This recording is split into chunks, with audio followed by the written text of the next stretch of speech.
کہ اس پر وہ خاموشی ڈونلڈ ٹرمپ اختیار کرے، بلکہ اس کا جواب آئے گا۔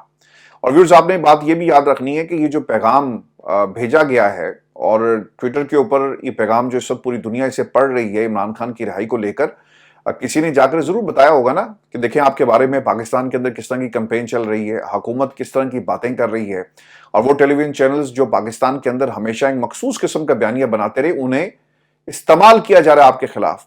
تو اس کے جواب میں رچرڈ گرینل نے اس کا جواب دیا اور اس ٹیلی ویژن چینل کو باقاعدہ طور پر مینشن بھی کیا گیا۔ روف حسن صاحب نے جی ایک بیان دیا اور انہوں نے کیا کہا اوورسیز کمیونٹی کے حوالے سے۔ وہ کہتے ہیں کہ ٹرمپ نے یقین دہانی کرائی ہے کہ وہ ہمارے معاملے کو دیکھیں گے۔ ہم نے ٹرمپ سے کوئی امید نہیں رکھی، اپنے معاملات ہم خود دیکھیں گے۔ موجودہ حکومت پر انسانی حقوق کی تنظیموں سمیت کئی اداروں کا دباؤ ہے۔ اب سوال یہ ہے کہ حکومت کیا کرے گی۔ رانا صاحب کا جی ایک انٹرویو ہے اور اس انٹرویو میں انہوں نے عمران خان پر تنقید بھی کی، امریکہ پر بھی تنقید کی، اور امریکہ کی طرف سے جو مطالبہ عمران خان کی رہائی کا جو آیا اس کو بھی وہ کمپیئر کر رہے ہیں عافیہ صدیقی کی رہائی کے ساتھ، اور پھر شکیل افریدی کا پاکستان کا جو مطالبہ ان کے سامنے رکھا گیا امریکہ کی طرف سے، جو کچھ ایبٹ آباد میں ہوا، اس کے بعد اس کا بھی وہ ذکر کرتے ہوئے آپ کو نظر آئیں گے۔ وہ یہ کہتے ہیں کہ اس سے پہلے شکیل افریدی کا مطالبہ امریکہ ہمارے سے کر چکا ہے، لیکن ہم نے شکیل افریدی کو امریکہ کے حوالے نہیں کیا، اور شکیل افریدی کو جو سزا دی گئی تھی وہ پاکستان میں جاسوسی کرنے پر سزا دی گئی۔ اب یہ امریکہ کا مطالبہ تھا۔ جہاں تک عمران خان کی رہائی کا مطالبہ ہے، یہ ایک جمہوری مطالبہ ہے۔ عمران خان کے اوپر جھوٹے مقدمات بنائے گئے، شکیل افریدی کے اوپر ایک سچا مقدمہ تھا کہ وہ پاکستان کو بیچ رہا تھا، اور اگر امریکہ مطالبہ کرتا ہے تو پاکستان یقیناً اسے کبھی بھی رہا نہیں کرے گا۔ اور شکیل افریدی کے پیچھے اگر امریکہ کھڑا تھا تو یاد رکھے گا عمران خان کے پیچھے پاکستان کی قوم کھڑی ہے، اور اب امریکہ بھی آہستہ آہستہ عمران خان کے پیچھے اب آپ کو نظر آئے گا۔ پھر انہوں نے ایک اور بھی بات کہی کہ ہمارا بھی واشنگٹن سے ہمیشہ یہ مطالبہ رہا کہ عافیہ صدیقی کو رہا کیا جائے۔ کچھ دن پہلے جی ان کی ایک بہن کی ایک ویڈیو بہت زیادہ وائرل ہوئی، جس میں وہ کیا کہہ رہی تھی، ایک خاموش آواز ہم نے سنی، اور اس آواز کے اندر درد بھی تھا، سوال بھی تھا پاکستان کے طاقتور حلقوں سے، پاکستان کی حکومت سے، کہ تم کتنی ماؤں بہنوں بیٹیوں کو بیچو گے۔ آپ نے سنا ہوگا وہ پیغام جو انہوں نے دیا کہ اگر تمہیں ڈالر ہی چاہیے تو بیچ دو سب کو، اور لگاؤ بازار، ہم سب بکیں گے، تمام بہنوں بیٹیوں کو لایا جائے اور سب کو بیچو اگر تمہیں ڈالر اتنے عزیز ہیں۔ تو عافیہ صدیقی کی رہائی کا جو مطالبہ ہے پاکستان کی حکومت جس طرح سے کر رہی ہے، وہاں پہ ایک وقت بھی بیٹھا ہوا ہے، لیکن گھر والے مطمئن نہیں ہیں۔ انہوں نے ایک لسٹ بھی اٹھائی ہوئی تھی کہ جن لوگوں کو جو بائیڈن نے باقاعدہ طور پر ایک صدارتی معافی کا اعلان کیا، تو اس میں عافیہ کا نام بھی ہو سکتا تھا، لیکن کیوں نہیں ہے؟ یہ پاکستان کی حکومت کی ہٹ دھرمی تھی جس کا وہ ذکر کرتے ہوئے آپ کو نظر آئی ہے۔ لیکن رانا صاحب پتہ نہیں کس دنیا میں رہتے ہیں۔ پھر انہوں نے یہ بھی کہا کہ عمران خان کہتا تھا کہ ہم کوئی امریکہ کے غلام ہیں، اور اب ان کی رہائی امریکہ کی کوششوں سے ہونے کی توقع کی جا رہی ہے۔ میں آپ کو اس سے پہلے بھی اس کا جواب متعدد بار دے چکا ہوں کہ یہ امریکہ کا معاملہ نہیں تھا، یہ بائیڈن حکومت ورسز عمران خان تھا، یہ پورے کا پورا مدعا۔ عمران خان تو ڈونلڈ ٹرمپ سے ملاقات کے لیے گئے، عمران خان ڈونلڈ ٹرمپ کی اور امریکہ کی مدد کر رہے تھے، تو یہ دوستی جو ہے آپ کو دوبارہ نظر آئے گی، اور توقع جو ڈونلڈ ٹرمپ عمران خان کا جو تعلق تھا افغانستان میں، یہ جو انخلا کا والا معاملہ ہے، تو وہ پوری دنیا نے دیکھا۔ تو یہ بائیڈن ورسز عمران خان کی جنگ تھی جسے ایکسپلائٹ کرنے کی رانا ثناء اللہ جیسے لوگ جو ہیں وہ کوشش کرتے ہیں۔ کسی بھی سیاسی مسئلے کا حل سیاسی مذاکرات میں ہے، اس کے علاوہ کوئی آپشن نہیں، لیکن پی ٹی آئی کی لیڈرشپ کے پاس مینڈیٹ نہیں ہے۔ اچھا دیکھیں، جس کو پاکستان کی عوام نے جو ہے وہ جوتے مارے، جس جماعت کے پاس مینڈیٹ نہیں ہے، وہ پاکستان تحریک انصاف کے مینڈیٹ پر سوال اٹھا رہے ہیں۔ یہ مینڈیٹ عمران خان کے پاس تو ہے، اس کی جماعت کے پاس ہے، لیکن یہ مینڈیٹ آپ کے پاس نہیں ہے۔ ران صاحب ذرا اپنے حلقے میں جائیں یا پاکستان کی کسی سڑک پہ بھی آزاد گھوم کے دکھائیں، آپ کو پتہ لگ جائے گا کہ آپ کہاں پر سٹینڈ کرتے ہیں۔ اور یہ مینڈیٹ پاکستان کی عوام کا تھا، عوام کے پاس ہے، اور اس عوام کے پاس جا کر دیکھیں، آپ کو پتہ لگ جائے گا۔ اب یہ جو باؤ جی کے حوالے سے جو سوال آپ سے ہوا نا کہ باؤ جی کی جہاں پہ ضرورت پڑتی ہے ہم انہیں لے آتے ہیں، تو ویورز یہ میوزیم میں رکھنے کے اب لائق ہیں نواز شریف صاحب، کیونکہ پولیٹیکل کیپٹل تو آپ کے پاس نہیں ہے، اور نواز شریف صاحب کو دکھا کر پاکستان مسلم لیگ نون جو ہے وہ اپنا سیاسی پولیٹیکل کیپٹل جتنا بھی ہے سیاست کے اندر اسے اکٹھا کرنا چاہتی ہے۔ یہ پولیٹیکل کیپٹل اب اکٹھا نہیں ہوگا۔ آپ باؤ جی کی تصویر ایک دفعہ دکھائیں، ان کو لائیو دکھائیں، ان کی سپیچ جو ہے وہ قوم کو سنائیں، اب بہت دیر ہو چکی ہے۔ پولیٹیکل کیپٹل کی بنیاد پر آپ کی سیاست زندہ نہیں رہے گی، بلکہ آپ کو جو راستہ آپ نے چن لیا ہے کہ پاکستان کی اسٹیبلشمنٹ کے ساتھ ہاتھ ملاؤ اور کمروں میں بیٹھ کر ایک سازش تیار کرو اور وہ جو کہیں ان کی دھن کے اوپر آپ ناچنا شروع کر دیں. سیاست کے اندر یہی راستہ اب آپ کے لیے واحد راستہ ہوگا، کیونکہ عوام سے جو راستہ گزر کے جاتا ہے آپ نے اس راستے کو ہمیشہ کے لیے کھو دیا ہے. نواز شریف صاحب میوزیم میں رکھنے کے لائق ہیں، اور نواز شریف کے بارے میں رانا صاحب یہ کہتے ہیں کہ جہاں پر ان کی ضرورت محسوس ہوتی ہے ہم انہیں بلا لیتے ہیں. اب ایک اور بڑی ڈیولپمنٹ ہوئی ہے اڈیالہ جیل کے اندر، اور اس ڈیولپمنٹ کا تعلق عمران خان کی ملاقات سے ہے، اور عمران خان، فضل الرحمان اور اس کے ساتھ ساتھ محمود خان اچکزئی اور اختر مینگل، ان تینوں سے ملاقات کرنے جا رہے ہیں. ویورز، یہ پارٹی کے کچھ لوگوں نے اس بات کو کنفرم کیا. رؤف حسن صاحب نے ٹیلی ویژن کے اوپر یہ بات کہی اور انہوں نے کہا کہ خان صاحب کی طرف سے یہ ہدایت کی گئی کہ آپ میری فضل الرحمان، محمود خان اچکزئی اور اختر مینگل سے ملاقات کا انتظام کریں. اور اب سوال یہ ہے کہ وہ لوگ جو پہرا لگا کر بیٹھے ہوئے ہیں وہ کیا عمران خان کی ملاقات ہونے دیں گے؟ کبھی بھی نہیں ہونے دیں گے. جو علی امین گنڈا پور کو ملنے نہیں دیتے، وہ کس طرح سے اختر مینگل، محمود خان اچکزئی، فضل الرحمان کو جیل میں عمران خان سے ملنے کی اجازت دے دیں، اور انہیں معلوم ہے کہ جس دن یہ ملاقات ہو گئی اور اپوزیشن اتحاد جو ہے مزید مضبوط ہو گیا تو ہمارے پلے جو ہے وہ کچھ نہیں رہے گا. ابھی صاحب کو یہ بھی خبر دوں کہ رؤف حسن صاحب سے ہی فیصل واڈا کے بارے میں سوال کیا گیا کہ فیصل واڈا اگر پارٹی میں واپس آنا چاہتے ہیں تو یہ ان کا حق ہے، فیصلہ بانی کریں گے. فیصل واڈا بات چیت کرنا چاہتے ہیں تو کریں، اور انہیں کس نے روکا ہے کہ وہ بات کریں؟ اب یہ مجھے نہیں پتا کہ یہ سوال ان سے جب ہوا تو اس کا جواب کیا یہ واقعی بنتا تھا کہ فیصل واڈا جو پاکستان کی اسٹیبلشمنٹ کا نمائندہ ہے اور ایک طرح سے ماؤتھ پیس یہ بھائی ہے، تو اسے پارٹی میں کس طرح سے ایکسپٹ کیا جائے گا؟ آپ جتنی باتیں فیصل واڈا سے جو سنتے ہیں اس میں آپ کو صرف زہر نظر آئے گا.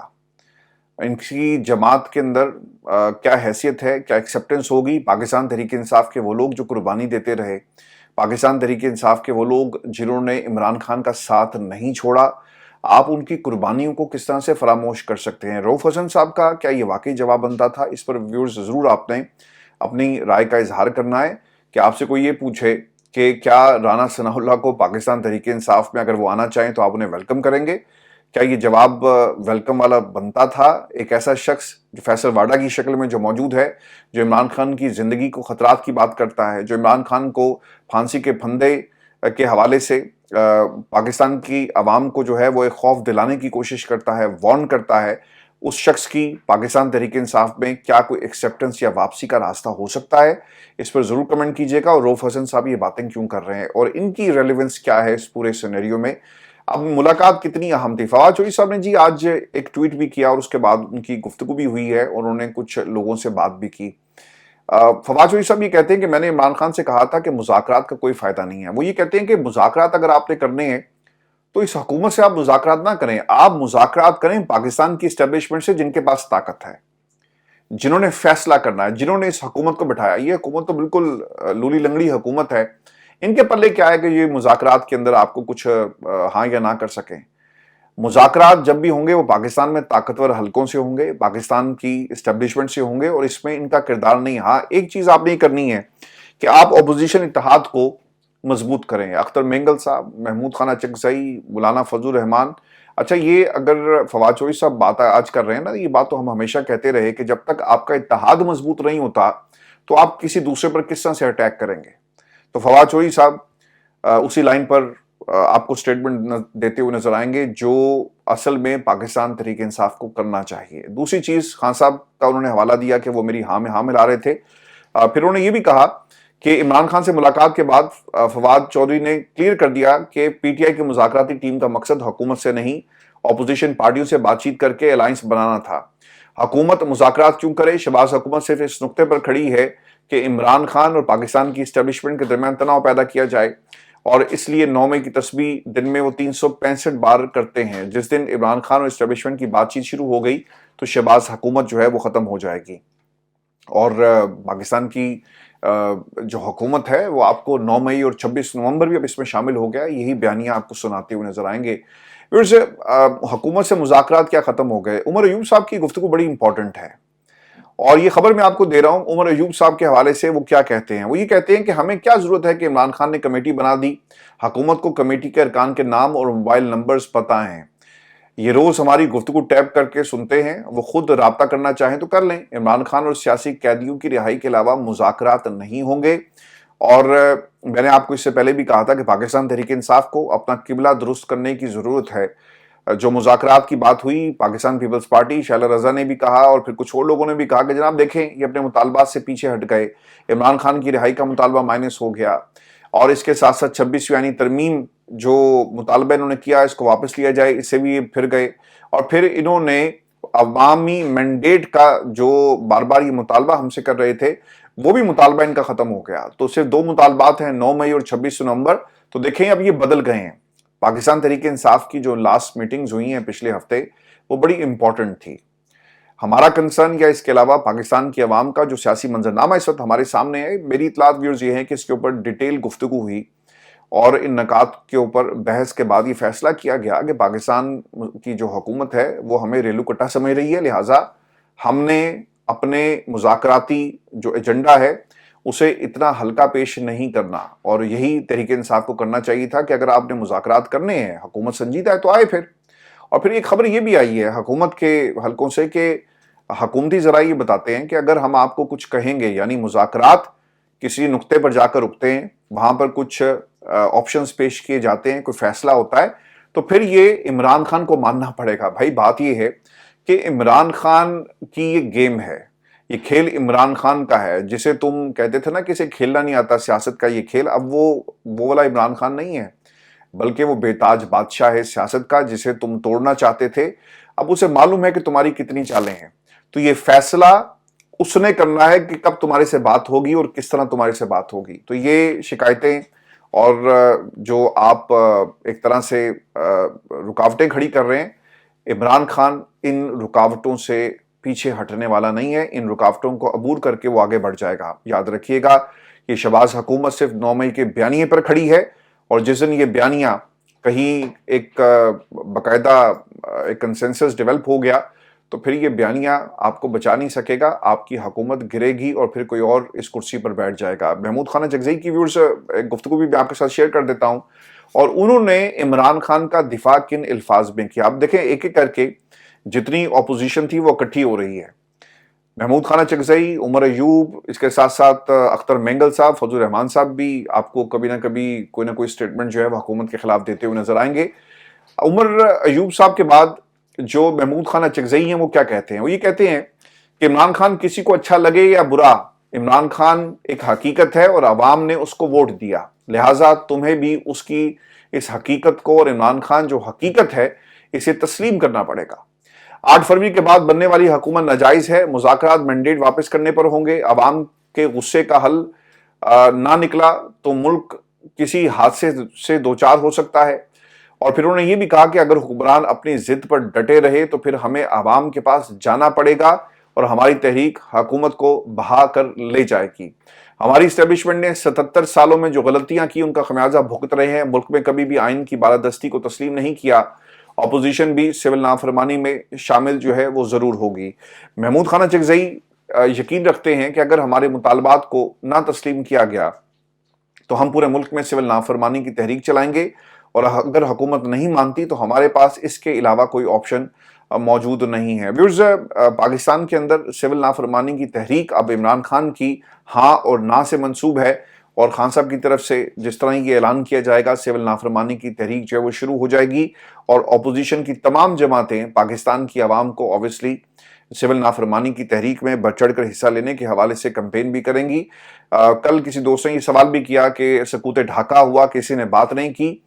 پاکستان تحریک انصاف کے پلیٹ فارم سے جی پیغامات بھی جاری ہوئے ہیں، اور رپورٹرز کے اندر ARY کا جو پروگرام ہے باقاعدہ سکوت ڈھاکہ پر تفصیل کے ساتھ بات ہوئی ہے۔ تو میں نے کہا یہ ضروری تھا کہ آپ کو بتا دوں کہ ایسا نہیں ہے کہ تمام ٹیلی ویژن چینلز یا پاکستان میں جو صحافی ہیں وہ بات نہ کریں، باقاعدہ طور پر اس کے اوپر پروگرام جو ہے وہ کیا گیا ہے کہ سکوت ڈھاکہ۔ کچھ خبریں چلی، میں ٹیلی ویژن چینلز کی خبروں کو بھی دیکھ رہا تھا جس میں سکوت ڈھاکہ کا نام تو لیا گیا کہ جب ہمارے سے ہمارا ایک بازو جدا ہو گیا، لیکن کسی نے اسباب پر بات نہیں کی، ان شخصیات پر بات نہیں کی، وہ عوامل کیا تھے، وہ حالات کیا تھے، وجہ کیا بنی، اور کیوں ایک نفرت کی ایک ایسی دیوار ہم نے کھڑی کی جو ایک فصیل میں کنورٹ ہو گئی، اور اب